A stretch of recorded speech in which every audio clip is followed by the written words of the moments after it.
Hello, you guys. My name is Sierra Burris, and I'm going to be talking to you guys about chapters 10 and 11 in our textbooks. First, we're going to begin with chapter 10, and it's talking about the archetypal analysis, which we refer to as the inner layer. The book gives the definition of archetype is to be used as to analyze inner layer as the driving force behind why it does what it does, meaning why your brand does what it do to sell your product. So first off, the most important thing you want to do is know your brand before telling consumers what your brand means. And that's giving us the language, the theme of your brand. The goal is to bring out the brand's meaning out of hiding. You don't want people guessing what your brand is going to mean to them or what it even means to you. So a lot of archetypes are used as story character descriptions. You can think of it as that way. One example is a mother figure. We all have a group of friends that each person is a different label in your group. You have your party girl, you have your mother figure, you have a role model. We all want to be role models one day, and I personally think a mother figure and a role model kind of goes into one. So you have someone who you can look up to, who's the driving force of the group, who's going to make sure everyone's okay, everyone's on the same accord. Someone who is going to take the initiative to take things into their own. But there are so many other types of archetypes that you can describe others as. But in marketing, there's only 12 archetypes that are used. You have the purist, which believes in good and being good and doing good. The pioneer, and an individualist that loves to live life to the fullest. How many of us are that? The entertainer, a fun-loving free spirit who wants to live in the moment and have a good time doing it. And then you also have the conqueror, the wizard, the protector, the seducer, the imagineer, the emperor, the rebel, the source, and then you have the straight shooter. And all 12 of those archetypes are divided into two piles. Your first pile, it consists of what we are and what we could be. Your second pile consists of archetypes that are way outside the realm of possibilities. It is important to remember to characterize a brand in a simple, easy way to comprehend. So you want to make sure your brand is memorable. You don't want to make sure that no one doesn't remember your brand. Take, for example, Apple. Everyone is going to use Apple regardless of what it does. Apple is very well known. You're going to choose Apple over Samsung if you're an Apple user. Regardless of the new features that Samsung comes out, you are an Apple user. So our next step is to kind of figure out a way to break down how to make your brand more memorable. I use, for an example, Disney. And Disney can be, and I took the character, the genie from Aladdin. The genie from Aladdin is kind of the archetype, a mentor. And he serves as a counselor, a role model. He also serves as a father figure, and he teaches skills to survive the quest and to rule.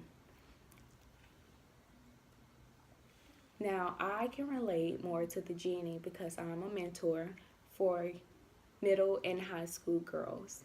I can see that one of my archetypes is a mentor. By the way, you can have plenty other archetypes. You don't have to just stick to one. And one of my archetypes is the mentor as well. I serve as a counselor to my girls whenever they need me. I hope they see me as a role model. I would like to believe that I am their role model. I I don't know if I'm on the path along the mother figure, but I know I'm very close in age with them, so I know that I'm someone that they can call on whenever they need me to. But if I have to step up and be there for them for a couple of days, I will. And I also want to teach them life skills. That's what our strive is in the nonprofit Time for Change. We want to teach our girls life skills on how to educate themselves in school and also in our community as well. So, when deciding your archetype, it is a it's sometimes one of the biggest mistakes that everyone can make. It's important to keep it flexible. Is like I said earlier, you can have more than one archetype, and you want to always keep that as your theme. And that leads to our outer layer. So you have your theme in your story, and then you have your plot, what carries your story along. And your plot explains how the product is associated to the brand, even with obstacles, so that it will reach the goal. So it's seen as the function. And I kind of did an equation in my PowerPoint saying inner layer plus your meaning, it times your features and benefit will soon equal your brand. There are many other steps probably in between that we guys will learn about as everyone teaches their lessons. But it's not as simple as 1, 2, 3 when trying to build your brand.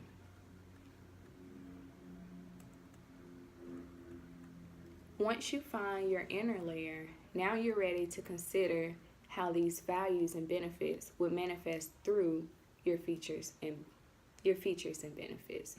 So the textbooks gives the example, the Ritz Hotel.